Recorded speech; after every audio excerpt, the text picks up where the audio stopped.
The Wild West is one of the most interesting stories and time periods in all of civilization. And in 1946, a man named George and his wife ate about 12 people in the snow. This is the story of the Donner Party.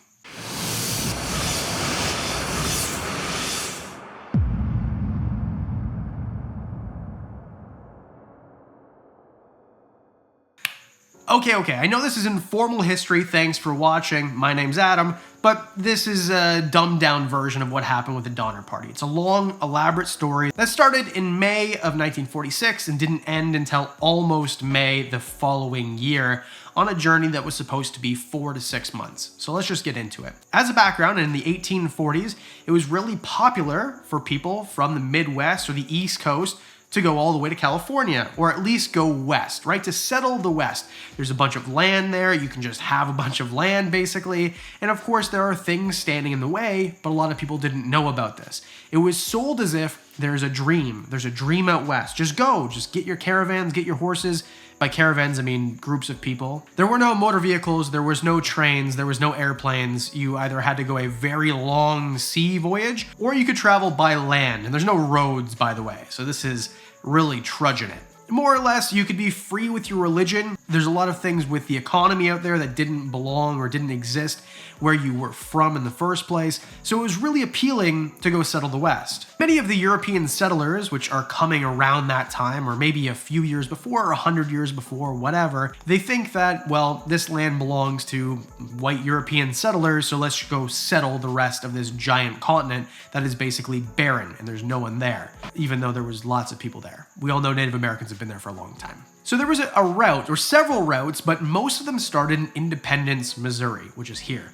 So Independence, Missouri, you travel from wherever you are, and then you take this route, the Oregon Trail, which you might know from a computer game in the 1990s, all the way to California, or several areas around that area. But either way, you're traveling west, and this is a very well-established route, one where you're not going to get lost, you're not going to get stuck, you're going to be able to traverse it pretty easily. The best time to leave is April, the middle of April, because you're past the mucky season where it's so mucky that wheels of wagons are going to get stuck and it's going to be hard for oxen, cattle, and mules and things like that to traverse the land. And you don't want to start too late because you're going to get caught, well, in the snow, in the elements, because you have to go over the mountains. So in 1946, in April and May, nearly 500 wagons departed. Tons and tons of parties departed. And usually it's families that all go together, or you meet people there, or there's groups and there's guides, and it's a whole different thing. This is informal history. This isn't going to be an hour-long video. But near the tail end, the Donner Reed party. So the Donner family and the Reed family departed around the same time. It was 9 covered wagons and 32 members.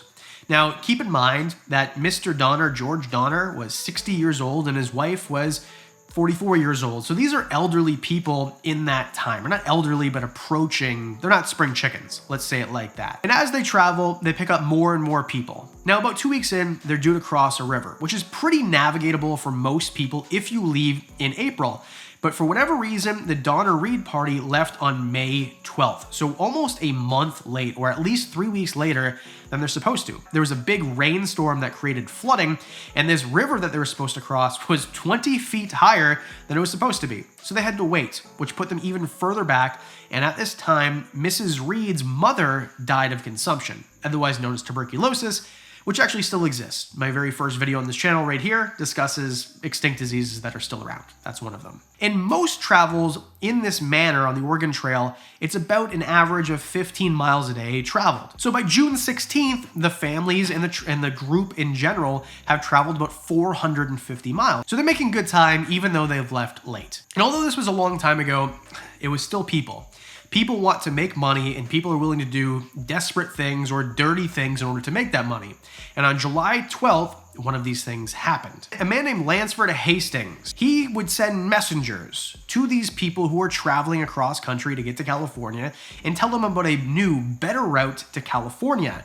Now, it turns out this is not a better route. It's actually more dangerous. It's almost impassable by wagons, but there is a little bit of money incentive, which we'll get to in a second. And on the 12th of July, the Donner Reed group gets involved or gets approached by one of these messengers that says, hey, we've got a much better route, you should go this way. Oh, and by the way, This route adds 150 miles. So they wait a while, and Mr. Hastings never actually shows up. So on July 12th, the Donna Reed group decides that they are going to go this way. And this is where the big group, I'm talking 50 wagons, they kind of split. Some of them go the right way, the way that most people have gone. And then the Donna Reed group, with a few others, decides that they're going to go the new way, the Hastings Pass way. Now, I'd say that there was an incentive. Obviously, he's sending these people this way for a reason. Even though he's written a book now, I'm talking about Mr. Hastings, has written a book about the new path. And he's got a friend named Jimmy. And Jimmy has an outpost that's on the new route, the Hastings Pass, where people are going to be starved of water and food because it's taking longer than expected.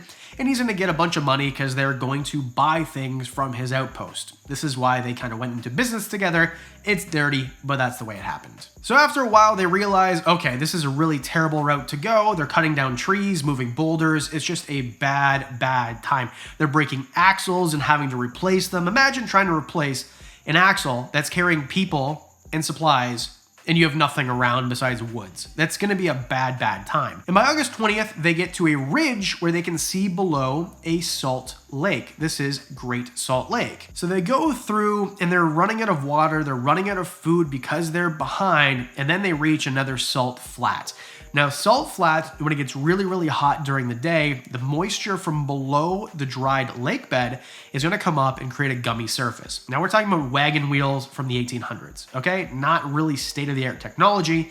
They're getting gummed up. It's difficult to traverse. The cattle and the oxen are having an issue also traversing, and it's just really a bad time. Not to mention, in these desert-like areas, it's really hot, boiling hot during the day. They have very little water left, and at night it's freezing cold. It's the most inhospitable area that you're ever going to go through. They get through that, and then there's another 40-mile desert type area, like a salt flat kind of like this, that they pass through in September as well, but that goes quite a bit better than the first time. Now, their ox are lean and tired, the people are lean and tired, and now they get to the point where they're at the Humboldt River. And at this point, tensions are brewing. Imagine yourself in this situation. It's now September, you left in May, you're running out of food, it's just a bad time. At this point, they take on some natives that they've encountered, and the natives end up stealing or shooting a lot of the livestock, cattle, horses, ox. They're just killing or stealing these animals. Around this time, one of the teamsters, a teamster more or less is someone who drives cattle or drives along, helps along the caravan with the livestock and the wagons,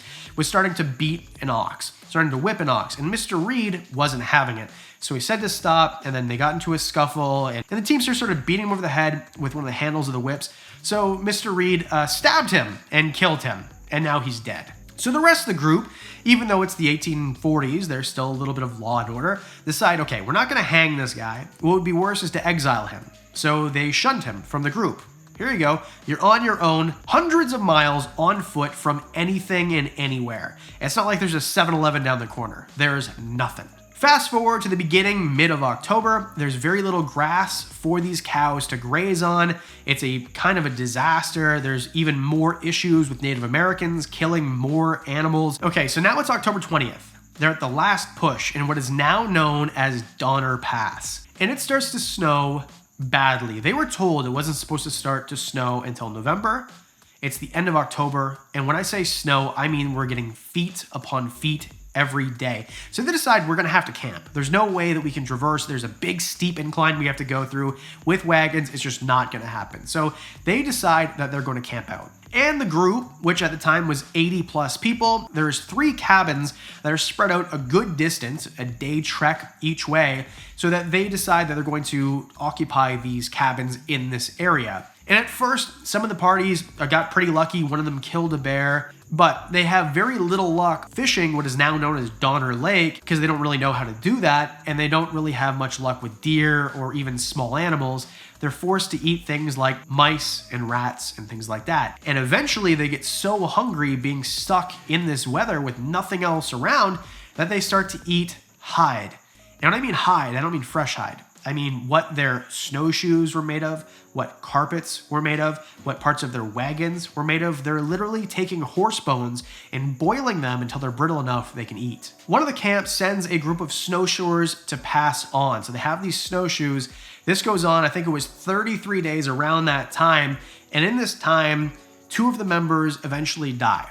And when these members die, they have no choice but to eat them. Some of the members decide, I'm not going to do it, but eventually most of them give in or starve to death. And by the time this expedition comes to the end, two of the men who were deemed as traitors or possible traitors were eventually shot. Now they're on their deathbed already, but they needed meat to live. Now George Donner in October cut his hand. It was thought to be superficial, but by March, the infection has traveled up to his shoulder and he's basically incapacitated.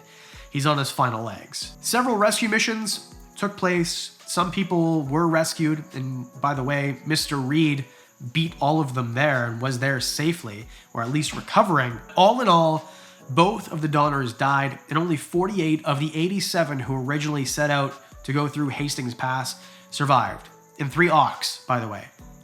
Why didn't they eat the ox before the people? Great question. This is horrific. One of the only stories or few stories in North America of people eating people. But if you want to see another one, we can talk about the 1972 Andes plane disaster. Let me know in the comment section below if you like stories like this. I would love for you to hit like and subscribe. It really helps the channel grow. And in the comments, just let me know, what do you want to see from Informal History? Because I do videos every weekend, that means I'll see you in the next one.